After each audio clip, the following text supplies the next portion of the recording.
You just got your asses whipped by a bunch of goddamn nerds.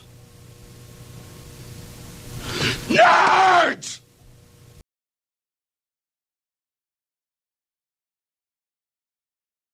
Welcome back to the Nerds Podcast, where we're going to dive a little bit deeper into the Alien Show, 4th episode. Our episode's called Observation. Again, this show is on FX and Hulu. I'm alongside Pete here, and this is the fourth episode of the show. And if you like what you're seeing with us, please like, subscribe, have the conversation with us, make some comments. The fans in this type of genre are fantastic. I want to hear a little bit more. But Pete, let's get into this right away. The title card, of course, the slow turning of the letters, the doll on the head of the doll's head on the beach. Did this episode give you any relevance to what that really is? I think it's just maybe just a reminder that we're still, regardless of their appearance, we're dealing with kids, their children. If you're asking me if there's any relevance to that doll head on the beach, that's the only thing I could come up with, because it seemed like it showed a little bit more in this episode. I agree with you. That's where my headspace was at. And I'm thinking that we're seeing them more expendable in a sense. And the way the kind of doll was thrown to the beach, that's where I think this kind of episode, in the sense of observing this episode and the whole observation portion of it. But, it is what it is. And in the sense of that nature, 100% agree with you. It's that we're still dealing with children here, but we're seeing how much more expendable they are. And then, we open up with Wendy, of course. Her hearing is now taken offline, and they're controlling her hearing. We've seen different androids and different robots between Marvel and DC. Never seen anything like this. Have you? No, I guess they were testing as far as how far they could go with, I guess, different decibels, and the higher it went was the more it was affecting her.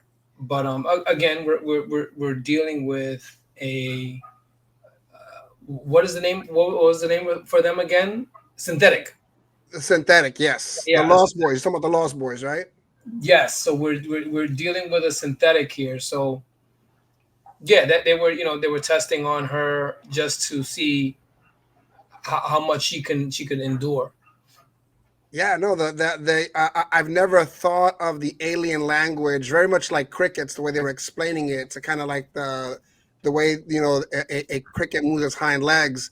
That's the way they communicate. Never really thought about it, but at a high level, it was throwing off her equilibrium. So they kind of had to shut her down to figure out how they can keep her awake without hurting her. But, I don't know what the decibel levels or the hertz levels of signs for us to hear, but it just seems that because she has a higher sense of hearing, she's able to hear these xenomorphs for the most part. And I got to tell you, I don't know what's up with Boy Cavalier and Kirsch. Of course, he's Billy Idol on this show, thanks to you, Pete. We should but he seems to kind of continue to belittle him in a sense, like going after him. And I'm thinking that with this episode, and kind of seeing how Kirsch is on the back end listening to Morrow and I want to say Slightly, their conversation, do you think he has a kind of a hidden agenda here? Who has a hidden agenda? Billy Idol. Kirsch. Let's call him Kirsch, because people who don't know who Billy Idol is, and we're dating ourselves by calling him Billy Idol. Yeah, Kurt. I don't know if he has a hidden agenda. As far as the way Boy continues to treat him, look, he's a rich and powerful jerk, and he's showing it with how he treats people and how he's conducting himself with bringing all that stuff back home to research it. And I think I said this in the last episode, these type of situations always seem to turn out badly for the person who made the decision to kind of cross that line. And I referenced Titanic. The guy, he said, let's speed up Titanic so we can show up earlier. Instead of at night, we'll show up in the morning. And what happened? when they hit the iceberg and everybody's getting the evacuate, to evacuate. Yeah. What happened? He jumped in one of the boats on the low, so they wouldn't see him. Oh, but you were the one who wanted to go faster. We couldn't move the boat. We couldn't move Titanic to get out of the ice, the way of the iceberg, and now you want to bail. So he's the one who made the decision that he's jumping ship, so to speak. But I don't know. It seems very similar to what's going to happen with this guy. Like it's so obvious that he's going to get bagged by one of these xenomorphs. But again, that's just how I feel about it. And just like I said, I don't know if I don't know if Kurtz has an alternate agenda, but boy is, he's playing the part well, Now, boy, by far is showing that, again, like you said, while he's kind of childlike to me in a sense, he still knows his power, and he's treating people like he owns them. Yeah, he's a jerk. Yes, it's the whole thing. And even the way he got excited about Wendy doing that xenomorph language, like he got scared for a moment and then he got really excited for a moment there. Super creepy. I couldn't even get that for the most part. And did you see, Pete, how he teased Curly, the one who wanted to be his favorite? And he was like, you can speak French, but you can't do that. Like as being much of a jerk that he is, like he didn't need to do that. Yep. But again, just to kind of put Curly kind of back in her place, he actually goes ahead and does that right in front of everybody too, which is, again, the definition of a douchebag for the most part. But also the part where Joe is in the room with her and he's like, she needs some rest. When he said that she has a battery that can light up a city. Like, again, I go back to all the droids that I know, like Vision, Cyborg in a sense, and things of that nature. And the arc reactor inside of Iron Man could probably light up a city as well, right? So you got to think that now I got to look at Wendy a little differently because she's like an Iron Man, like in a full Iron Man suit in a sense, but synthetic in a sense with a child head like mine, which is, again, just really relating it to how we see things, Pete, in the sense of a Marvel DC universe and this alien world. Do you see her almost like a super powered cyborg? Well, yeah, because look what we saw in the first episode when she jumped high off that cliff and landed with no problem. Yeah, they're all enhanced. Just just think about the fact that they're transforming. They're moving their consciousness from a human body into the synthetic body, which is insane. But again, they basically, like you said, they can live forever because of the power source that they have, and it seems like it's infinite. But I don't think they know what they're capable of. Like Wendy maybe a little bit more than most, but I don't think they know what they're capable of. But in talking about Wendy, she gets her brother to kind of come back to the room, and it's almost sweet in a sense that she's like, "You're probably mad at me because you had to go to my funeral." And he's like, "Nah, you're my sister. I'm more mad at the system didn't allow me to see you and things of that nature." But what do you think? Why do you think Prodigy won't? Because we found that about slightly too, because his mom thought he was dead as well. What do you think about Prodigy that they don't want to let the parents or anybody in the family know that their kids are alive in these bodies? Well, because then that's something else they would have to deal with. I guess that's a loose end that they felt that they tied. Think about it. These families think that this person is dead. So it's good. Let them think that he's dead. It's kind of like RoboCop. RoboCop, they thought he was dead, and they but then now I'm thinking in my headspace about the parent side of it. Like, how are you a parent? Your kid is pretty much on their deathbed, right?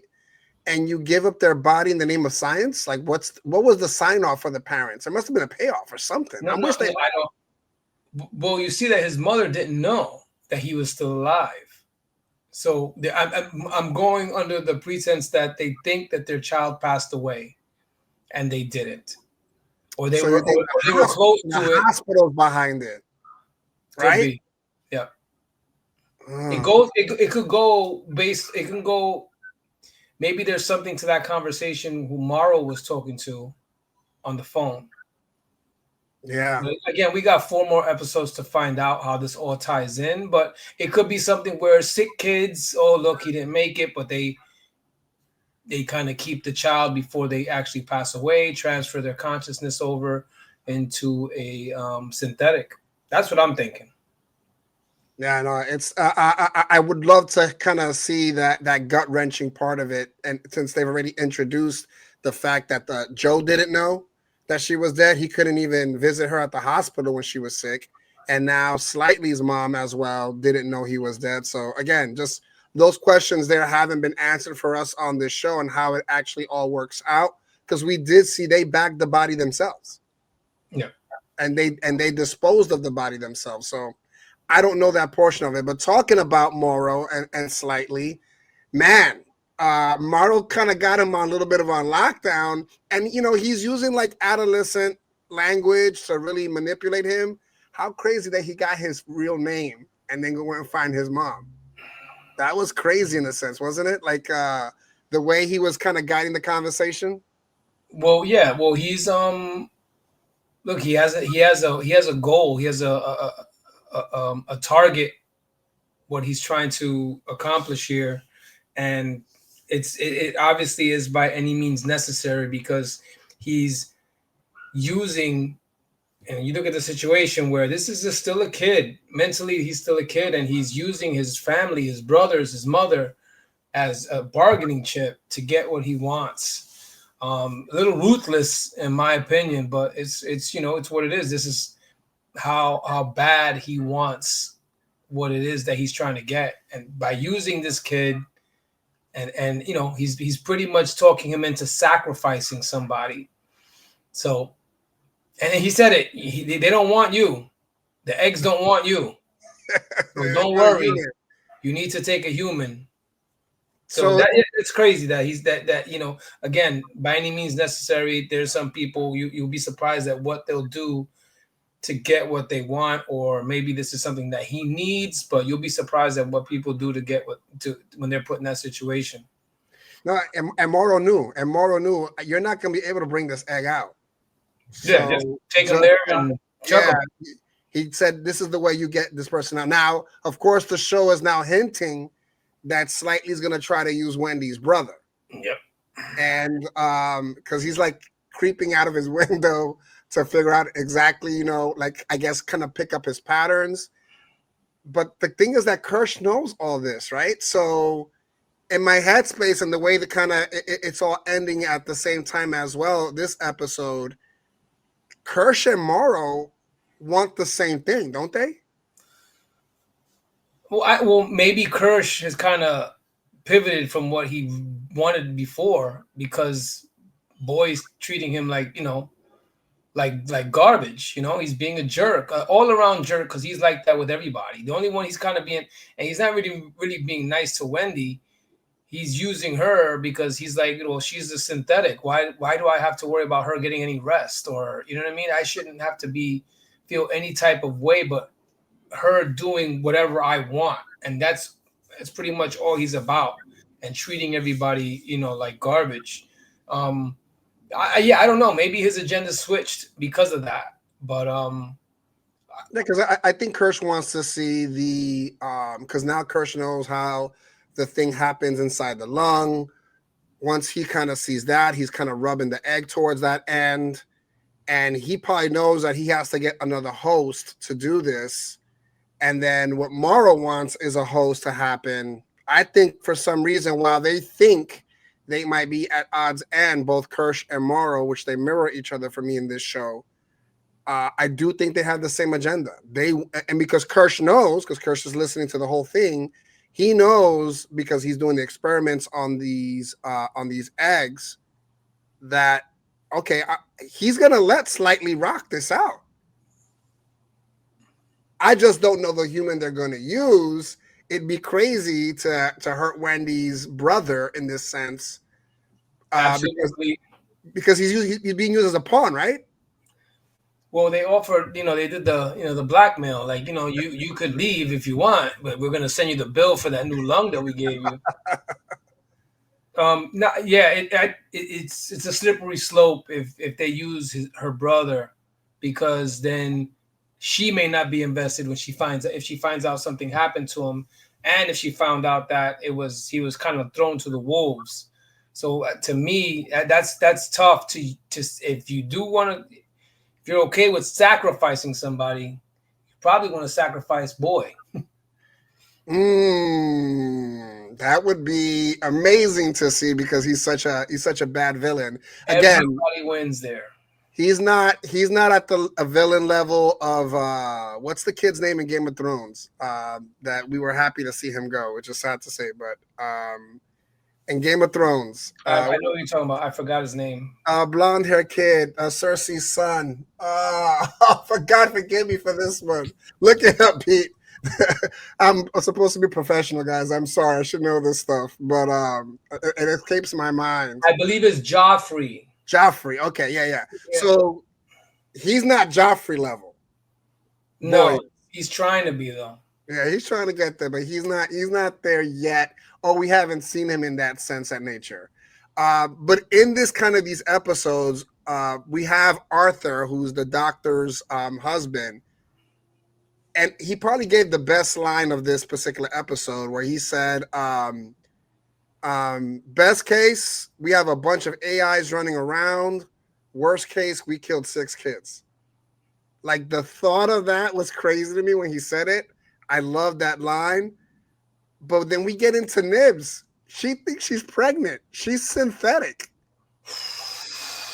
That whole back and forth with her and the doctor's wife, the scientist's wife, that was probably to me one of the more intense parts of this episode, being that she showed aggression and the doctor kept pushing it. That's when she got in her face, and I'm looking at her like, yo, she said she didn't want to talk about it.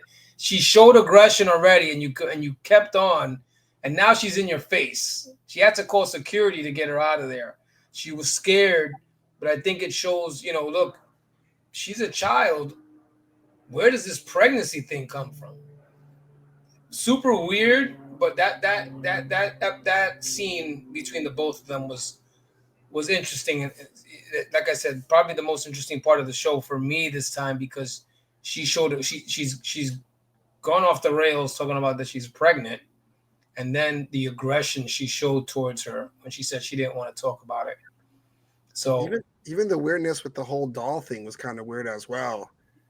And again, I know that there's such a thing called phantom pregnancy, and it usually happens right after a trauma, something majorly trauma happens, and it could happen psychologically. They think that they're pregnant, but she also has to know that she's synthetic. Like she can't, like physically, she can't. And she tried to explain the process of somebody getting pregnant and stuff, and I guess she just fell on deaf ears because she still insists that she's pregnant. Immaculate conception, yeah. But now she's a level 3 event. I don't know what that is. Looking forward to see what level 3 event treatment looks like in this show. Then we got Joe and Adam, who's Boy's butler. The conversation that you spoke about being billed for a lung, which makes me think that his lung was good because they used it for a prop. He didn't need an additional lung. You don't think? I didn't get that. No, because just because they used it as an experiment doesn't mean that it was okay. It's just something that they can use. It's expendable at some point. Like, okay, yeah, look, we're not going to just chuck it. We'll use it for something as opposed to just getting rid of it. Doesn't mean that it was good. Yeah, and in that conversation, they dissed the Snuggly. He was like a blanket with sleeves. Nobody asked for that to be invented. You've never owned a Snuggly, just to be on the safe side. No. All right. Well, if anybody loves Snugglies, please comment below. I'd be interested in some of the features and benefits of a Snuggly, a blanket with sleeves. Yeah. So for the most part, Morrow gets to Slightly's mom, I thought that was the most intense scene. To have the mother saying "I love you" and things of that nature to the kid, and he realizes that he can't go back on, like, he has to commit to this at this point. If not, his mother dies. Again, they had the conversation with Kirsch about the three monkeys, about the hear no evil, see no evil. If your friends, something happens to your friends, would you defend them? Again, that's why I say Kirsch is also pushing Slightly to do this as well. I don't think that this is just Morrow telling Slightly to do this. I think Kirsch's conversation is like, yeah, go ahead and do this. Protect the people you're supposed to protect. You're doing the right thing. So again, that's why I say I think they're on the same page. But let's talk about the end here. Wendy, Xenomorph pops out of the lung. Looks crazy, and she's talking to this thing. What was your thoughts? Like, what are you thinking? Like, it was going to attack her? What were you thinking was going to happen? Well, it has nothing to do with Wendy, but just the fact that, look, it broke out. It broke out. This is just the beginning of what I said when he's it makes no sense to bring that stuff back. And he brought that back home to experiment on it, whatever. That is how these things. I get it's a show, but let's you're rich, right? You're powerful, but you want to jeopardize that by playing with something you don't understand. I get it. This makes for the movie, this for the show, and it makes for the story. I get it, but why do something reckless to jeopardize all that? And I knew this was going to happen. Of course, it happens in all these shows, all these movies. It got out, and who knows? And yeah, she can talk with them. I guess they see her as an ally, or they're on the same side because she can speak their language.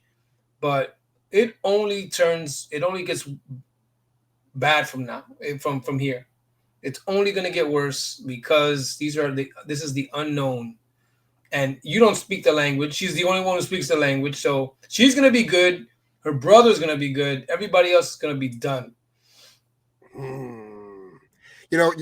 We mentioned that about being done. And I forgot to mention one of the things on this show that took me back. And I got the name of it now. It's called the Teoculus, which is the spider eye with the sheep.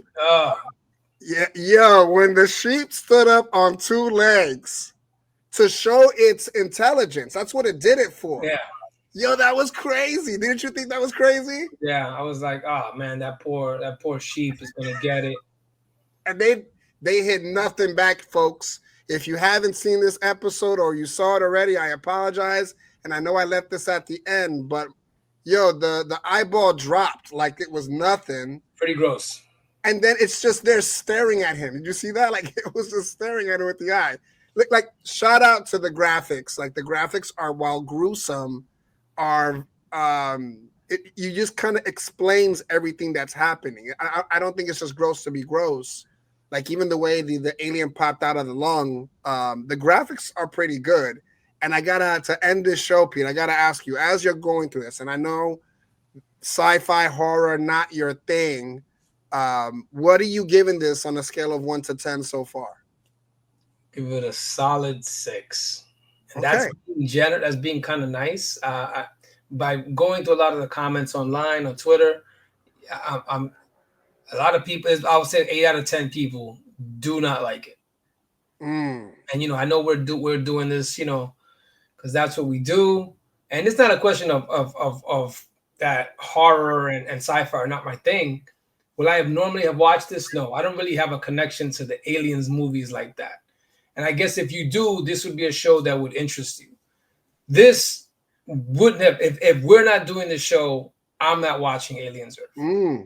But it's in sports, for someone who is not a superstar and he's in the league, he's called the JAG, which is just a guy. That's a JAG. It's an acronym.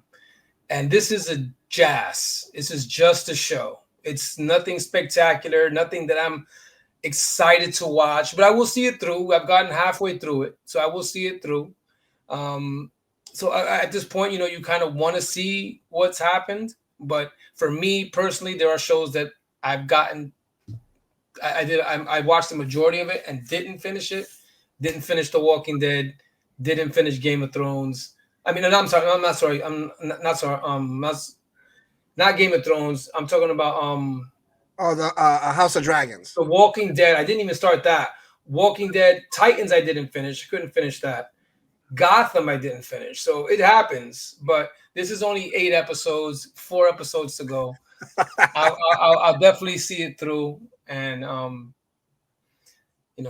but it's average for me. It's nothing. Yeah, no, listen. Like I know Squid Games was also kind of in a sense, and that's why I asked you this question, because I know Squid Games was a show you would have normally watched as well. But when you did get a chance to watch it, you're like, I'm in. Great show. Difference. There's a difference there. Squid Games. There was great word of mouth about Squid Games. True. There's not positive reviews of this show out there. There's some people. I'm not saying everybody hates it. There are some people. Oh wow, it's great. Look. A lot of people didn't like Ironheart, but Cole loved the first 3 episodes. You know what I'm saying? So yeah, there are gonna be people out there who like this and don't like it. But from what it looks like, is the majority are not fans of the show. That's what I'm just saying. I'm not far from what your comment is. I'm a 6.5 with this, and I like Aliens. I like the whole series. I like the Marines portion of it. I like the hybrid xenomorphs. I like the Alien versus Predator. I'm all in for this, and this is still a 6.5 for me. So I'm not far from you, and I'm a fan of Aliens. So the Romulus movie was really good, in my opinion. This kind of falls more short for what it's worth. But we're going to hear, like Pete said, we're here for the long haul. We'll review it. What do you guys rate it so far? I want to know. We want to know. And I'll comment on it as well with you guys. Pete, take us home. We will return. The worst episode ever.